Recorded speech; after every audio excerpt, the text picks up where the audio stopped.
Assalamualaikum warahmatullahi wabarakatuh. Selamat datang, para pembaca yang budiman. Pada kesempatan kali ini, saya akan menceritakan sebuah kisah yang benar-benar membuat bulu kuduk berdiri.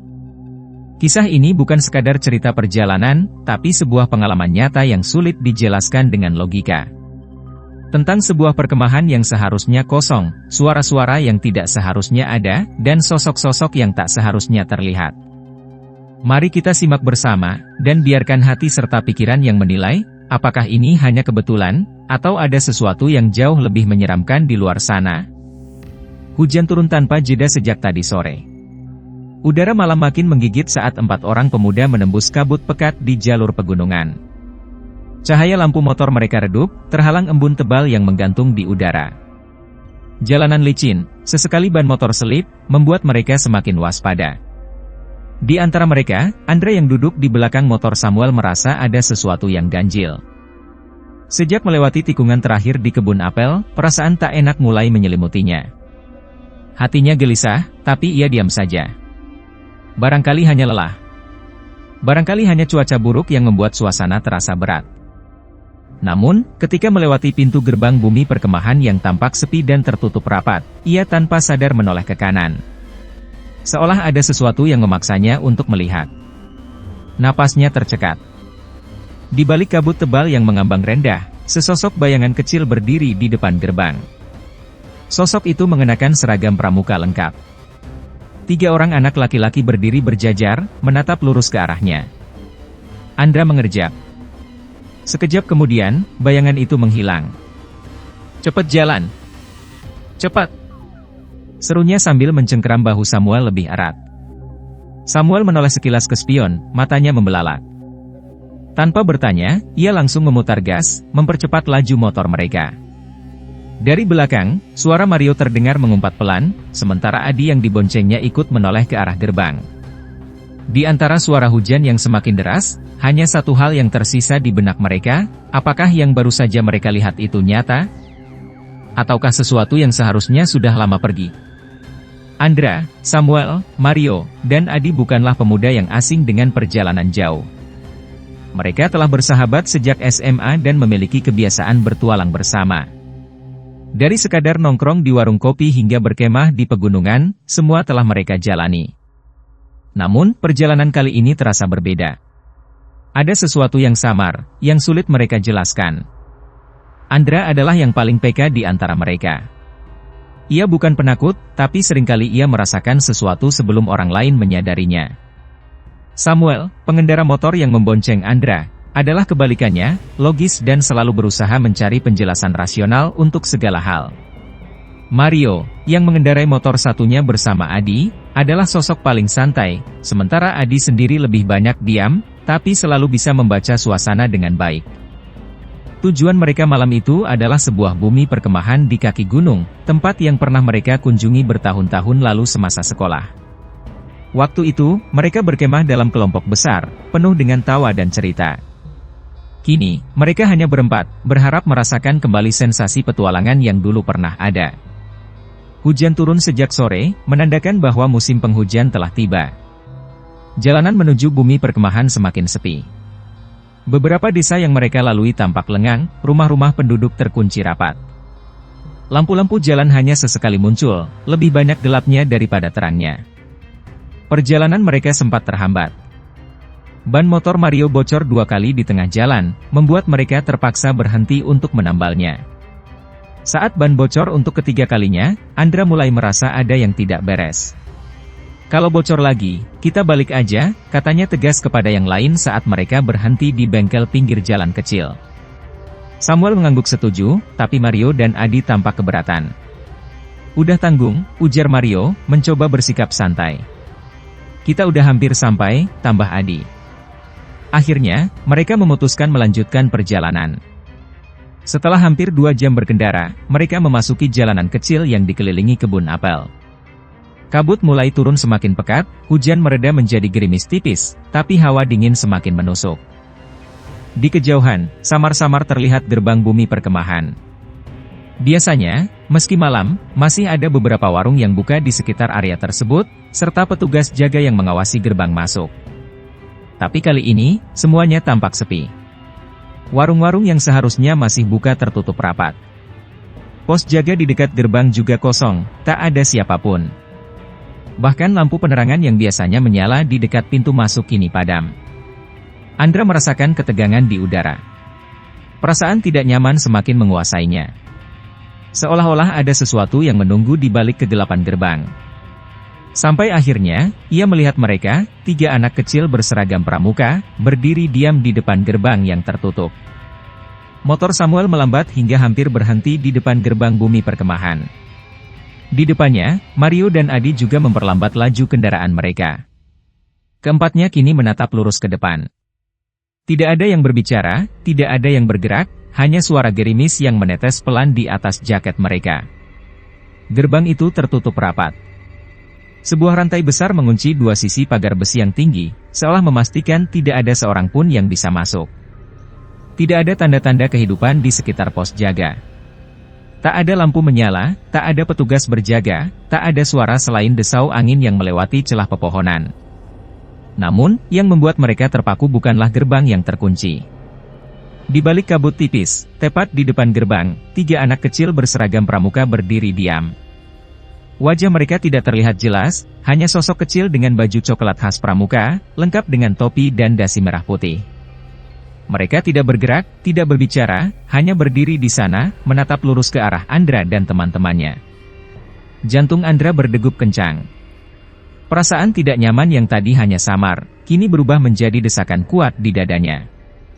Ia ingin mengatakan sesuatu, tapi tenggorokannya kering. "Bro, lo lihat, kan?" Suara Adi terdengar parau. "Iya," jawab Mario singkat. Samuel menghela napas, berusaha menenangkan diri. "Mungkin mereka anak-anak pendaki yang baru turun dari atas?" katanya, meski nadanya terdengar tidak yakin. Tapi mereka diam aja, Andra berbisik. "Kayak, nungguin kita."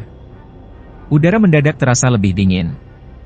Mario menggigil sedikit, entah karena basah atau karena sesuatu yang lain. "Udah, kita masuk aja," kata Samuel akhirnya, mencoba bersikap rasional. "Ada jalan kecil di sebelah kiri gerbang. Dulu pas SMA kita pernah lewat situ, inget kan?" Andra ingin menolak. Ada bagian dalam dirinya yang berteriak untuk tidak melanjutkan perjalanan ini. Tapi saat ia menoleh ke belakang, ke arah jalanan gelap yang baru saja mereka lewati, ia sadar bahwa kembali pun bukan pilihan yang lebih baik. "Ya udah, ayo," kata Mario, suaranya terdengar lebih tegang dari biasanya. Mereka mengarahkan motor ke jalan setapak di samping gerbang. Hanya cukup untuk 1 motor dalam sekali lewat, jalur itu dipenuhi akar-akar pohon yang mencuat dari tanah basah. Saat mereka melewati gerbang, Andra melirik ke kanan sekali lagi. Ketiga anak itu masih ada di sana. Tapi kali ini, mereka tersenyum. Bukan senyum ramah. Bukan senyum gembira. Senyum itu terlalu lebar, terlalu sunyi, terlalu gelap. Andra mencengkram bahu Samuel lebih erat. "Buruan jalan," katanya pelan. Samuel tak perlu disuruh 2 kali. Ia menarik gas lebih dalam, motor melaju menembus kabut menuju bumi perkemahan yang gelap dan sunyi. Di belakang mereka, suara tawa kecil terdengar samar, bercampur dengan hembusan angin malam. Mereka melaju perlahan di jalan setapak yang licin. Tanah basah bercampur lumpur membuat ban motor sesekali selip, memaksa mereka untuk lebih hati-hati. Kabut semakin tebal, menyelimuti jalan sempit di antara pepohonan apel dan pinus yang menjulang tinggi. Tidak ada cahaya. Tidak ada suara selain deru mesin motor dan rintik hujan yang jatuh ke dedaunan. Andra menoleh ke belakang. Gerbang bumi perkemahan telah tertelan kabut, begitu juga dengan 3 anak kecil yang tadi berdiri di sana. Tapi bayangan senyum mereka masih menghantui pikirannya. "Ada yang aneh," gumamnya pelan. Samuel tetap fokus pada jalan, tapi ia mendengar jelas suara Andra. "Maksud lo? Hutan ini, biasanya nggak segelap ini," kata Andra. "Dulu waktu kita kesini, masih ada lampu-lampu di sepanjang jalan setapak. Sekarang nggak ada sama sekali." "Itu karena lagi ditutup, kali," sahut Mario dari belakang. Adi menambahkan, "Tapi bener juga, ya. Kayak, terlalu sepi." Perasaan ganjil semakin kuat. Mereka akhirnya sampai di area perkemahan setelah beberapa menit berkendara. Sesuai dugaan, tidak ada siapapun. Tanah perkemahan luas itu seharusnya memiliki beberapa tenda pendaki lain atau setidaknya penjaga yang berpatroli. Tapi malam itu, tempat itu benar-benar kosong. Mereka memarkir motor di dekat sebuah gubuk kecil yang biasanya digunakan sebagai pos istirahat. Kabut menyelimuti seluruh area, menciptakan bayangan samar dari pepohonan tinggi yang mengelilingi mereka. Penasaran sama kelanjutannya? Subscribe dulu biar bisa terus menikmati cerita menarik lainnya. Ayo cepat pasang tenda, kata Samuel. Biar kita bisa istirahat. Mereka bergerak cepat, membongkar perlengkapan dan mulai mendirikan tenda di dekat sungai kecil di sisi perkemahan. Hujan sudah mulai mereda, menyisakan udara lembab dan angin dingin yang menusuk kulit.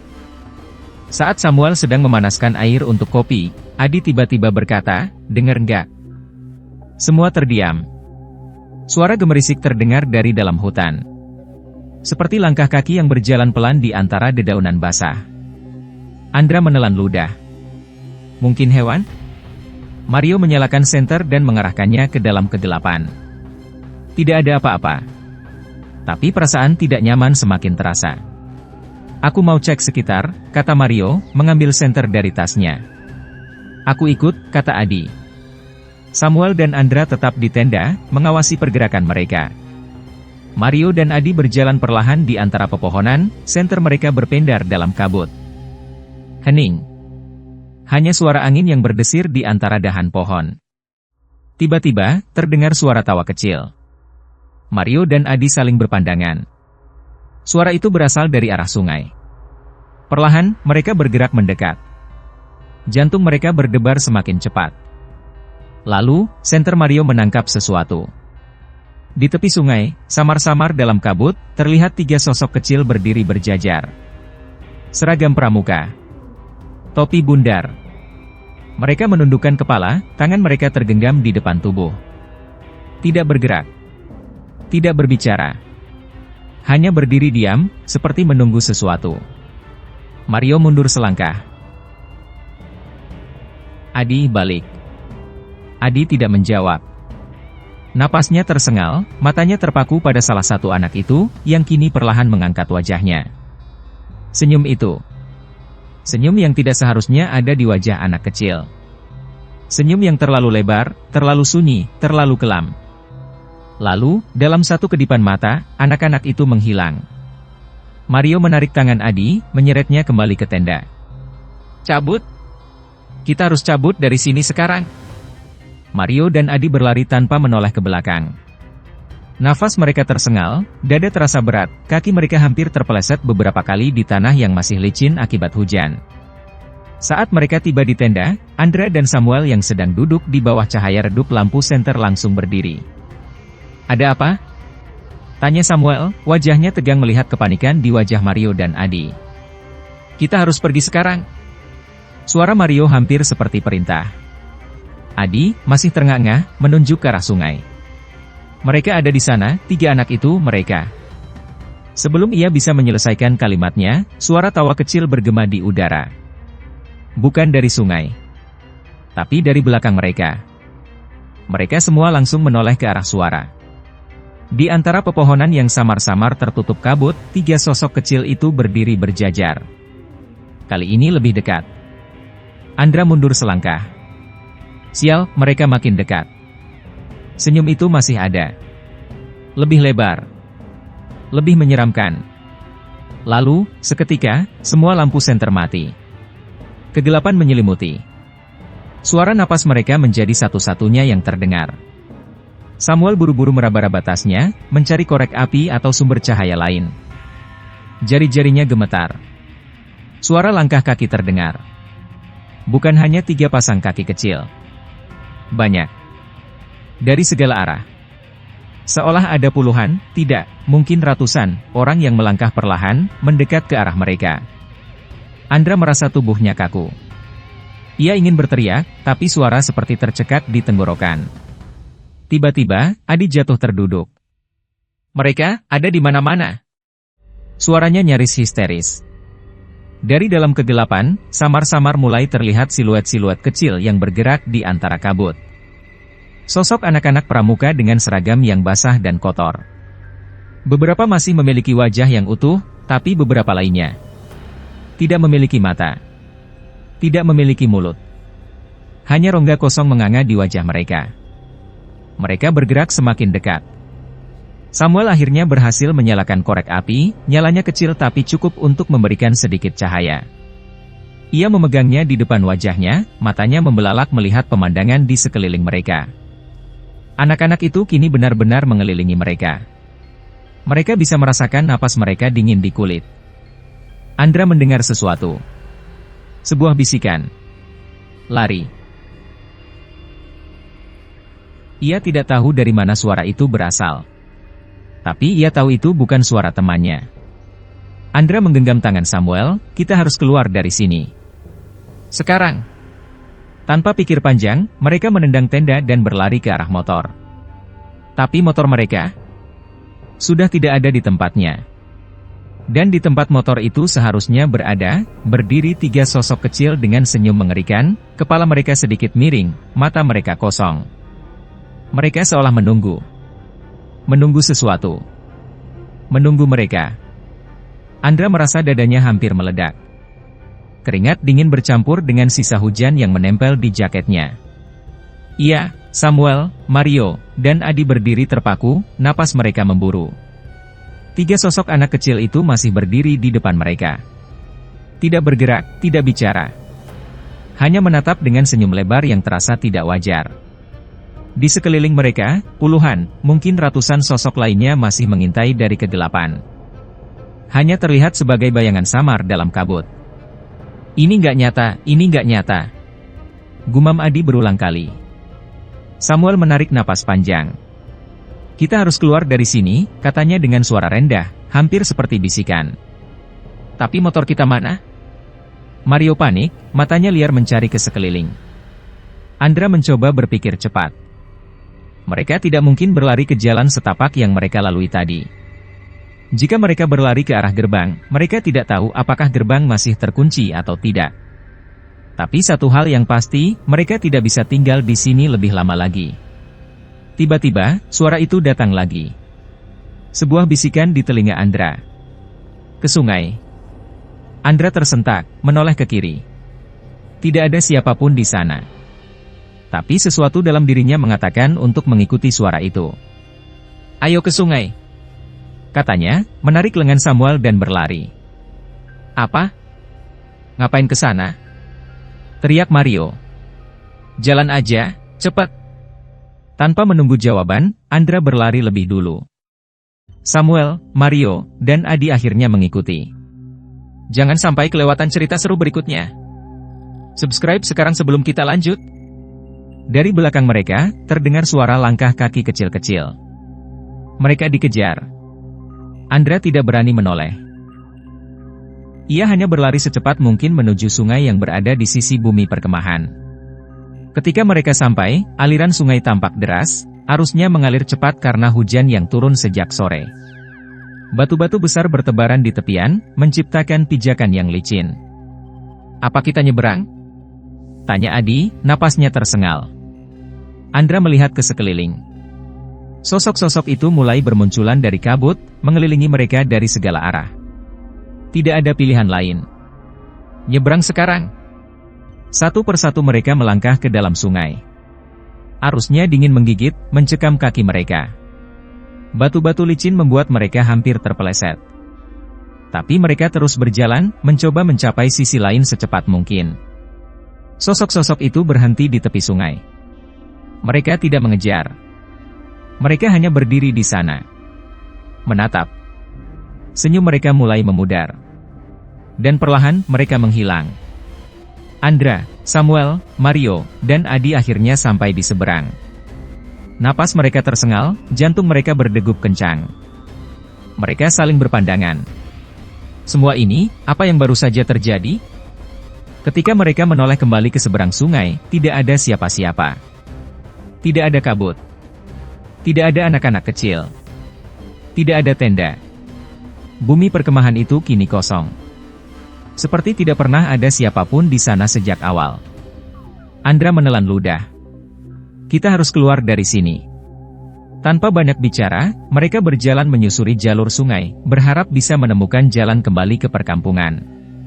Jauh di belakang mereka, suara tawa kecil terdengar samar, lalu menghilang bersama embusan angin malam. Mereka berjalan tanpa henti sepanjang malam, menyusuri aliran sungai yang akhirnya membawa mereka ke jalan berbatu di pinggiran desa. Begitu mereka melihat tanda-tanda pemukiman, tubuh mereka hampir roboh karena kelelahan. Langit mulai berubah warna. Matahari perlahan muncul dari balik bukit, menyinari bumi yang basah setelah hujan semalaman. Tapi tidak ada dari mereka yang merasa lega. Perasaan ganjil masih melekat erat dalam pikiran masing-masing. Ketika mereka tiba di desa terdekat, seorang lelaki tua yang sedang duduk di beranda warung menatap mereka dengan ekspresi heran. "Dari mana kalian, Nak?" tanyanya. Samuel, masih terengah-engah, menjawab, "Dari bumi perkemahan di atas." Lelaki tua itu mengernyit. "Bumi perkemahan?" Andra mengangguk. "Ya, kami berkemah di sana semalam. Tapi, ada sesuatu yang aneh." Lelaki tua itu terdiam sejenak sebelum akhirnya menghela napas panjang. "Nak," katanya pelan, "bumi perkemahan itu sudah ditutup lebih dari seminggu yang lalu." Jantung mereka berdegup kencang. Kami baru saja dari sana," kata Mario, bingung.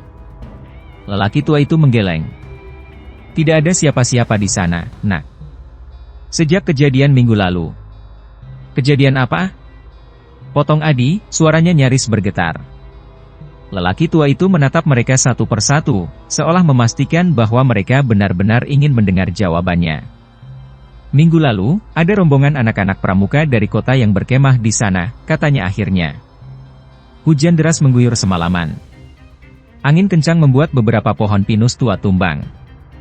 Ia terdiam sejenak sebelum melanjutkan, 3 anak kecil tertimpa pohon dan meninggal di tempat.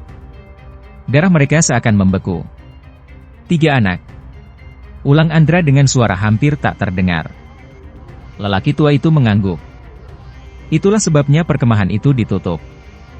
Penduduk sekitar tidak ada yang berani ke sana sejak saat itu. Tidak ada yang berbicara. Tidak ada yang tahu harus mengatakan apa." Mereka saling bertukar pandang, mencoba mencari kepastian satu sama lain bahwa semua yang mereka alami semalam itu nyata. Bahwa mereka benar-benar melihat 3 anak kecil berseragam pramuka. Bahwa mereka benar-benar mendengar suara tawa mereka di tengah malam. Bahwa mereka benar-benar dikejar oleh sesuatu yang seharusnya sudah tidak ada di dunia ini. Andra menggigit bibirnya. Di dalam kepalanya, ia kembali mengingat momen terakhir mereka di perkemahan, saat mereka menoleh ke belakang setelah menyeberangi sungai. Saat semuanya menghilang begitu saja. "Pak." Andra akhirnya berbicara, suaranya lemah, hampir berbisik. "Korban 3 anak itu, mereka anak laki-laki?" Lelaki tua itu mengangguk pelan. "Iya. 3 anak laki-laki, semuanya masih SD." Andra tidak bisa lagi berkata-kata. Di kejauhan, suara angin berdesir melewati pepohonan. Dan, seolah hanya di telinganya sendiri, ia mendengar suara familiar.